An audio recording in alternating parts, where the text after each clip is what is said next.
This story is titled, My Parents Blamed Me for Theft for Years, Destroying My Trust. Now, the real culprit's arrest left them begging for forgiveness. Hey everyone, this is something that happened to me years ago. But guess what? My family decided to drag it back into the spotlight recently, so here I am, putting it out there. I've been sitting on this story for so long, and honestly, I still don't even know how to process it. Alright, so here's the deal. I'm 23 now, but this story starts when I was 15, and man, it still messes with my head sometimes. I'm the middle child, sandwiched between my older sister Sarah and my younger brother Liam. Sarah was 17 at the time, always doing the right thing type. She was every parent's dream, responsible, ambitious, the whole 9 yards. Liam was 11, and as the youngest, he was the golden child. He could do no wrong in their eyes, always getting a free pass on everything. And then there was me, the middle kid, just trying to stay out of trouble and make my own way. My parents always said they were all about fairness. You know, dividing things equally, making sure we each got the same opportunities. But looking back, that idea of fairness was just smoke and mirrors. They treated Sarah like the future CEO of the family, Liam like the baby they needed to protect, and me like, well, just there. Not bad enough to be a problem, but not good enough to shine either. Now my dad had this collection. He wasn't into stamps or coins like some people. It was pocket knives, baseball cards, and a few autographed baseballs. He had a whole shelf in his bedroom dedicated to these things, like some kind of shrine. He'd tell stories about where each item came from, how much effort he put into getting them, or what they were worth. It wasn't my thing, but hey, he loved it. Some of the stuff was valuable too. Not crazy money, but enough that he was proud of it. But things from his collection started to disappear. The first thing that went missing was a pocket knife. It wasn't just any knife, it was his favorite. He'd shown it to me before, going on about how it had a unique design, and how he'd traded with a collector to get it. One morning, he noticed it was gone. At first, it was just a mild annoyance. He thought he misplaced it or maybe left it somewhere. But then, a week later, one of his baseball cards disappeared. And then another knife. It didn't take long for him to start getting suspicious. He asked all of us about it. Me, Sarah, and Liam. I didn't think much of it at first because, honestly, why would I care? I told him straight up, I haven't seen it. Sarah and Liam said the same. But something about the way he looked at me felt off, like he didn't believe me. Then came the day everything changed. He found one of his missing knives in my room. I'll never forget it. He barged in, holding the knife like it was evidence in a courtroom. "Why is this in here?" he demanded. I just froze. I had no clue how it got there. I told him, I don't know. It's not mine. But he wasn't buying it. "Don't play dumb," he said. "This is my knife. What's it doing in your room?" From that moment on, I was under a microscope. Every time something went missing, it was automatically my fault. It didn't matter what I said or how much I denied it. They'd already made up their minds. The thing is, I genuinely had no idea how that knife got there. To this day, I don't know if Liam planted it or if it somehow ended up there by accident. But that didn't matter to my parents. To them, the fact that it was in my room was all the proof they needed. And it wasn't just my parents. They started talking about it with the rest of the family. My grandparents, aunts, uncles, cousins, everyone knew. Every time we had a family gathering, it felt like I was under a spotlight. People made comments, sometimes subtle, sometimes not. My uncle once said, "Better keep an eye on your wallet around him," and laughed like it was a joke. My grandma would give me these looks like she couldn't believe I'd turned out this way. At school, things weren't much better. My mom told one of her friends what was going on, and that friend happened to be the mother of a kid I went to school with. You can guess what happened next. It spread like wildfire. Suddenly, kids were whispering about me in the hallways. I'd hear things like, "Isn't he the one who stole from his dad?" I kept my head down, but it wasn't easy. I mean, how do you prove you didn't do something? The more I denied it, the guiltier I looked. It felt like I was trapped in this game where no matter what I did, I couldn't win.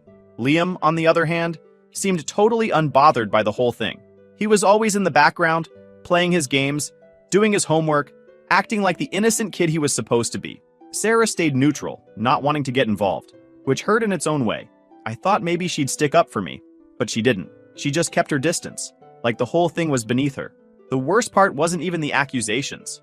It was the way it made me feel about myself. I started to doubt everything. I'd keep replaying every interaction in my head, trying to figure out if I'd done something to deserve this. I even wondered if I was somehow stealing in my sleep or forgetting about it. I know how crazy that sounds, but when everyone around you treats you like a thief, it messes with your head. My parents kept saying, "We're just trying to help you learn from your mistakes." But what mistakes? I didn't do anything. At least, I didn't think I did. The lines between what I knew and what they believed started to blur. I began to isolate myself. I stopped hanging out with friends because I didn't want to answer questions about why I couldn't go out or why I looked so stressed all the time. I stayed in my room as much as possible, trying to avoid my parents and their endless questions. What else have you taken? Are you lying about this too? It never stopped. By the end of that year, I felt like I was a stranger in the house. I didn't trust my parents, my siblings, or even myself. All I wanted was for someone, anyone, to believe me, but that wasn't going to happen. So, after my dad found that knife in my room, things went from bad to worse. It was like I'd officially been branded as the thief, and there was no coming back from it. My parents decided they needed to teach me some kind of lesson, and let me tell you, they were not playing around. A few weeks later, things kept disappearing. One of the autographed baseballs was missing, and this wasn't just any ball. It was signed by his all-time favorite player, the one he always bragged about. I heard him yell from his room, "Where the hell is it?" My stomach dropped.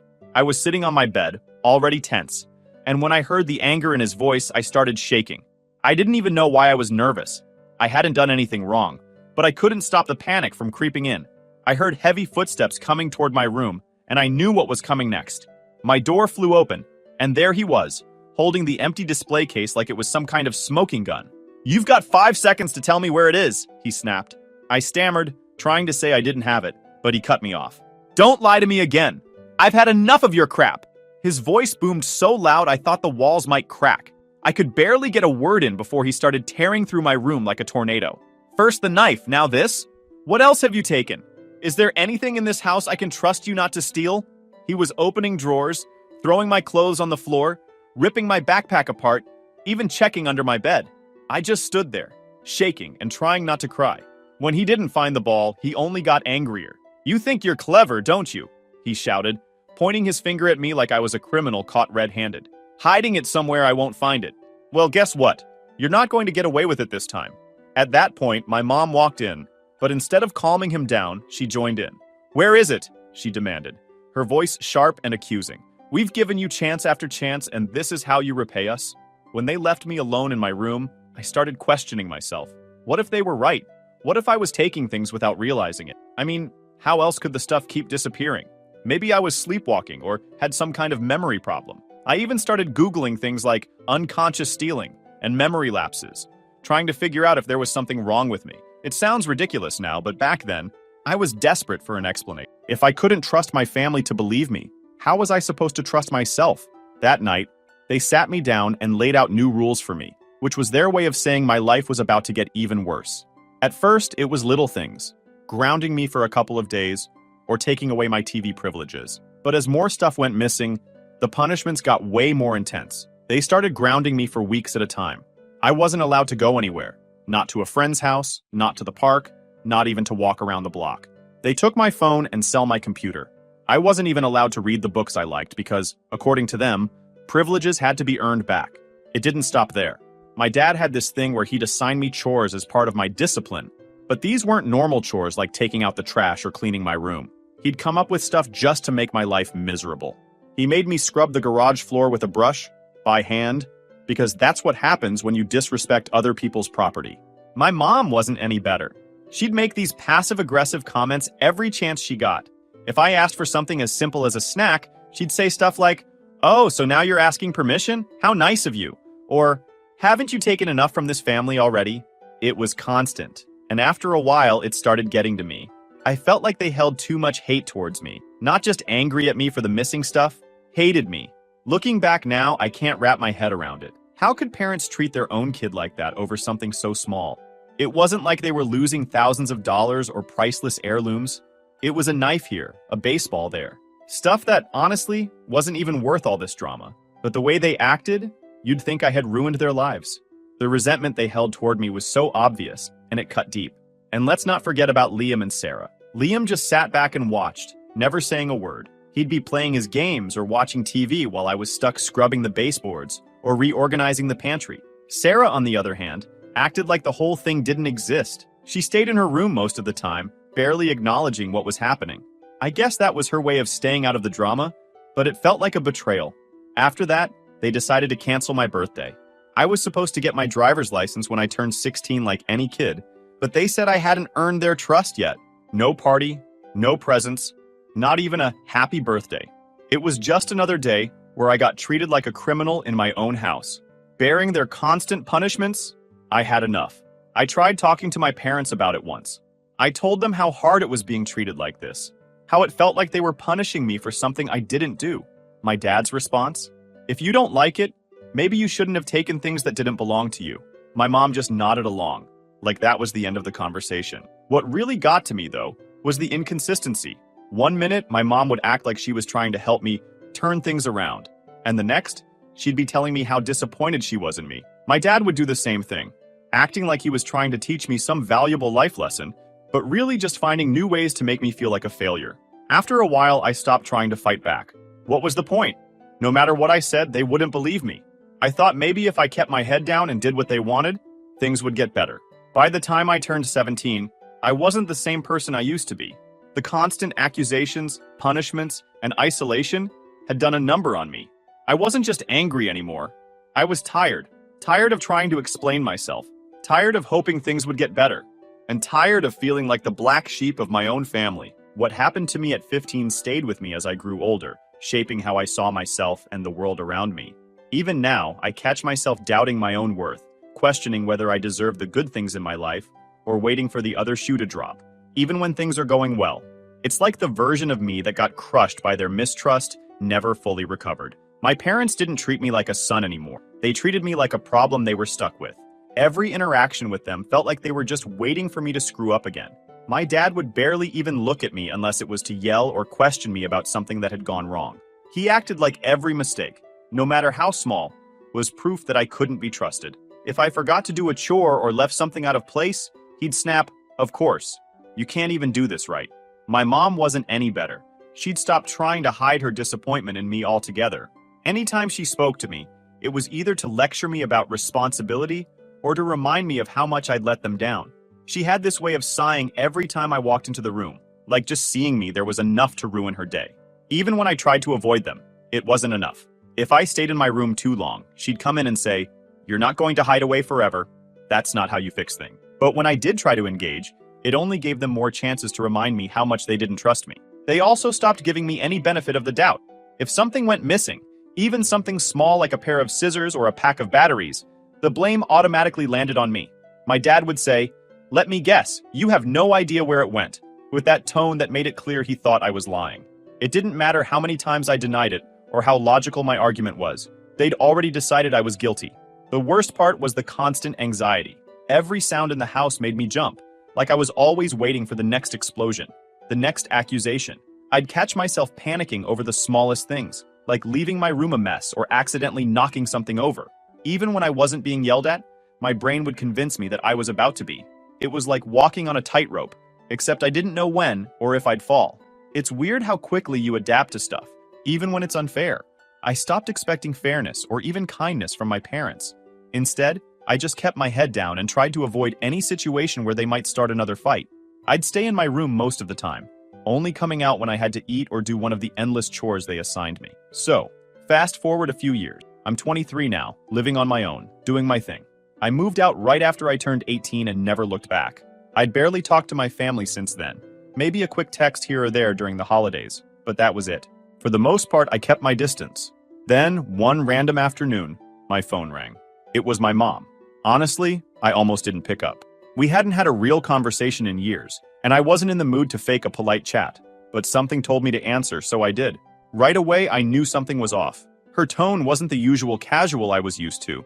It was hesitant, almost shaky. "Hi, sweetie," she started. "I hope you're doing well. I need to talk to you about something." I didn't say much, just a quick, "What's up?" because I honestly had no idea where this was going. That's when she hit me with it. "Things have been going missing again," she said. I sat up straighter. "Missing? Like what?" She listed off a bunch of things. Some of my dad's collectibles, cash from their wallets, and even my mom's jewelry. It was a lot more serious than the stuff from years ago. "But," she continued, "this time we knew we had to be sure before we accused anyone." That's when I realized where this was headed. I swear my heart stopped for a second. Were they about to drag me back into this mess? Were they seriously calling me to blame me for stuff I wasn't even there to take? But then she said something that threw me. "Your dad set up cameras in the house," she said. "And we caught Liam." Liam. My younger brother, the golden child, the one who could do no wrong.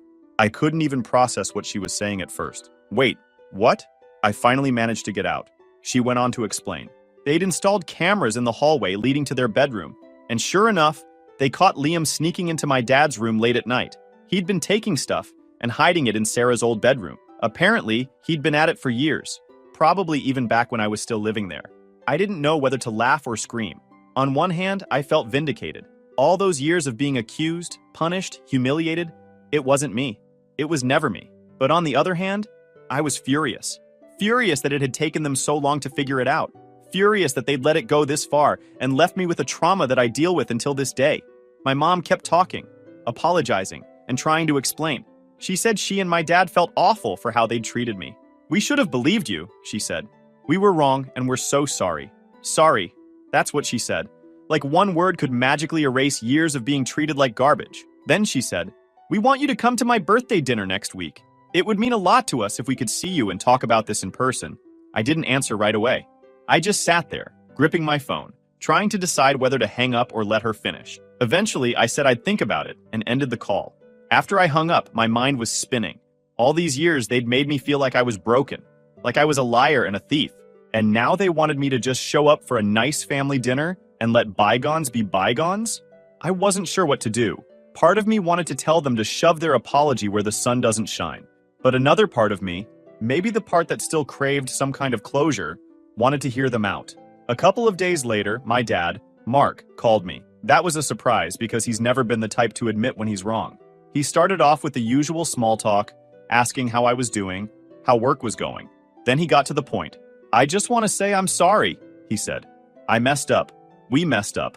We should have trusted you. Hearing those words from him felt strange. For years, he'd been the one who came down hardest on me, the one who made sure I felt the weight of every punishment. And now here he was, admitting he was wrong. But then he said something that really threw me. We're going to make it up to you. We're planning something special, and I think you'll like it.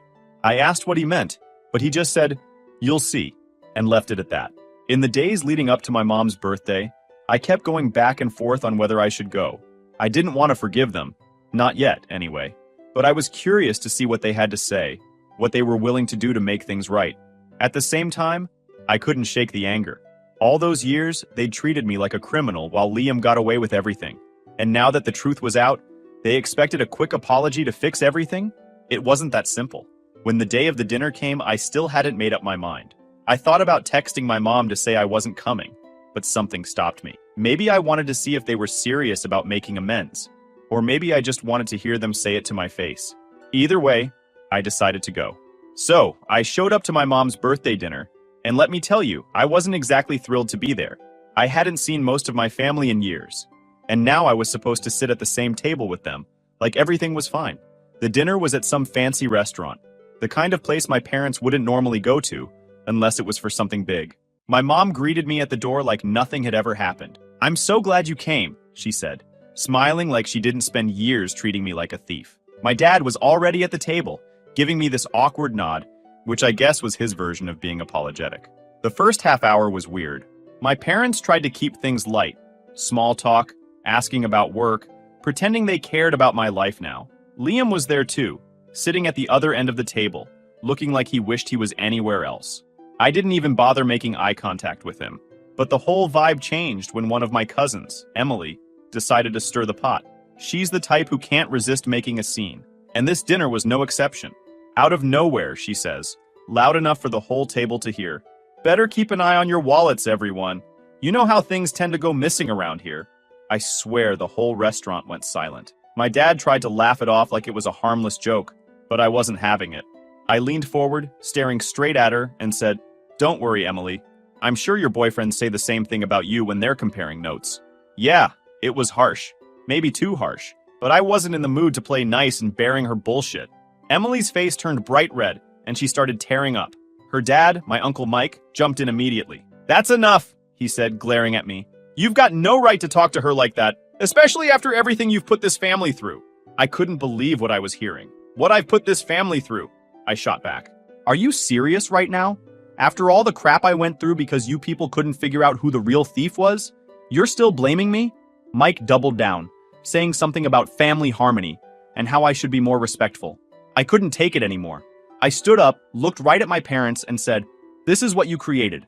You turned me into the family scapegoat, and now you expect me to just sit here and take it? Forget it." Then I walked out.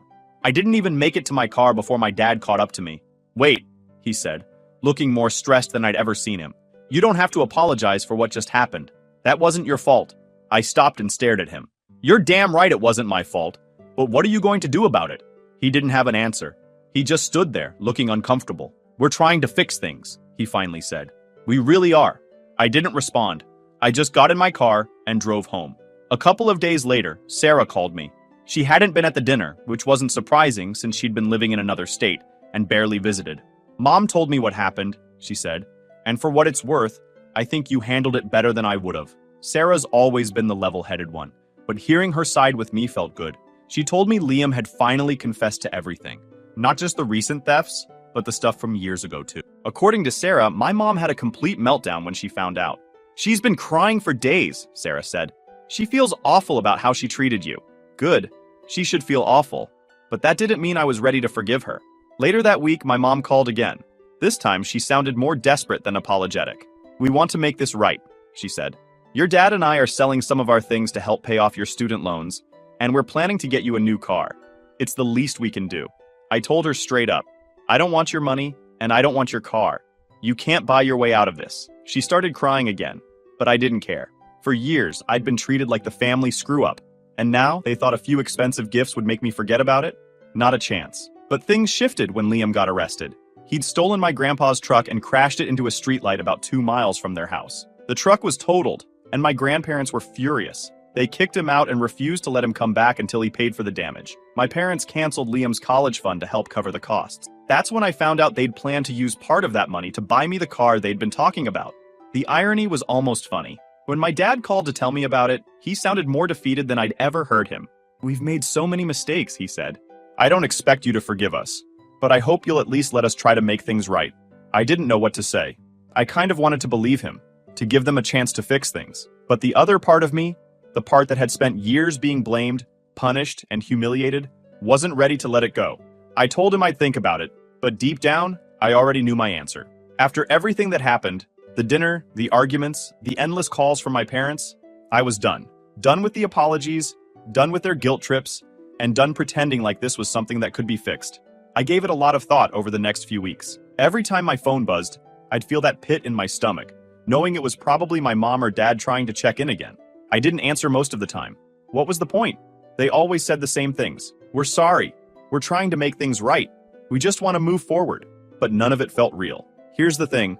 Apologies don't undo years of damage, especially damage caused by the family. They don't erase the humiliation, the self-doubt, or the complete breakdown of trust. My parents seemed to think that acknowledging they were wrong would magically fix everything, but it doesn't work like that. Sarah, my sister, called me one night to check in. She's the only one I still feel like I can talk to, and even though she didn't always have my back when we were younger, I know she gets it now. "You don't owe them anything," she said. "If you're not ready to forgive them, that's okay. Do what's best for you." That stuck with me. I'd spent so much time trying to figure out what they wanted, what they needed, that I hadn't stopped to think about what I wanted. And what I wanted was peace. A week later, I got another call from my dad. This time, he wasn't making excuses or trying to guilt me into forgiving him. He sounded tired, almost defeated. "Liam's still being held," he said. "The charges for stealing the truck and the damage he caused are serious. Your grandparents are refusing to help, and honestly, I can't blame them." He went on to explain that they'd decided not to intervene this time. "He needs to face the consequences," my dad admitted. "Maybe this will finally wake him up. We've tried everything else, and it clearly hasn't worked." There was a heaviness in his voice, like he couldn't believe it had come to this. He shifted the conversation back to me. "We're trying to rebuild the family," he said. "We want you to be part of that process. We'll do whatever it takes to make things right with you." I didn't say much in response. I just let him talk. When he finished, I said, "I'm glad you're trying to fix things, but I'm not ready to be a part of it. I need time. Maybe a lot of it."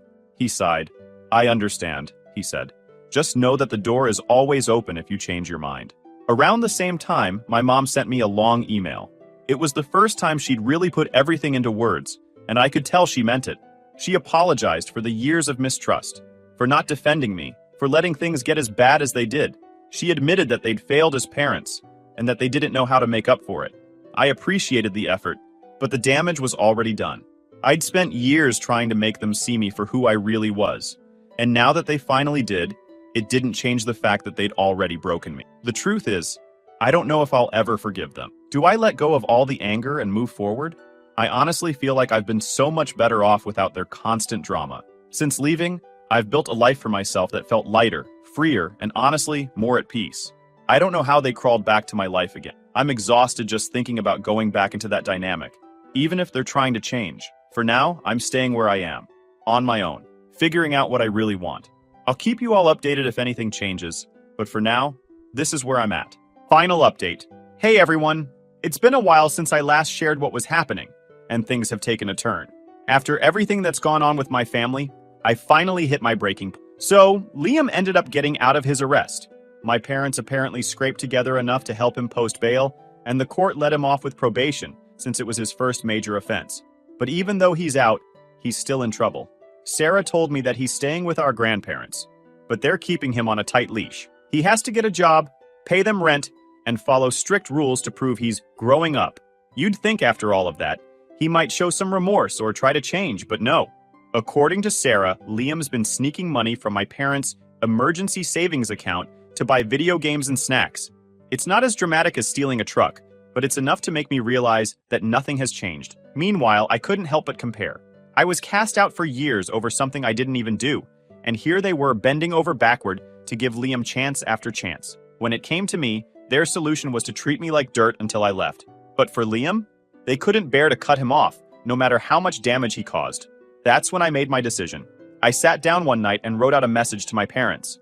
I kept it short and direct. No long explanations, no arguments, just the truth. I basically sent, "I appreciate the effort you've made to apologize and make things right. I really do. But the truth is, I don't think I can ever fully trust you again. The way you treated me for all those years, assuming the worst, punishing me, isolating me, it's something I can't just forget. I need to move on with my life, and that means cutting ties for now.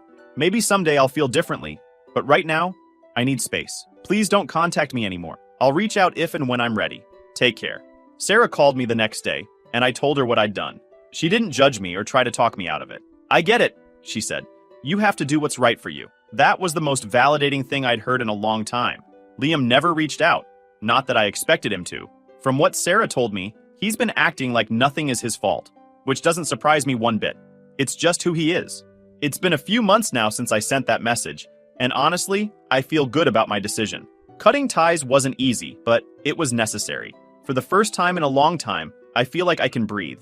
I've been focusing on my own life. It's not perfect, but it's mine, and that's what matters. My parents still have a lot of work to do if they ever want a real shot at rebuilding our relationship. Saying sorry isn't enough. They'll have to prove they've changed, and I'm not holding my breath. For now, I'm done being the scapegoat, the target, or the project they think they need to fix. Sometimes, walking away is the only way to heal, and for me, it was the only choice I had left. Thanks for sticking with me through this, and I'll let you know if there are any updates in the future. For now, I'm focusing on living my life drama-free.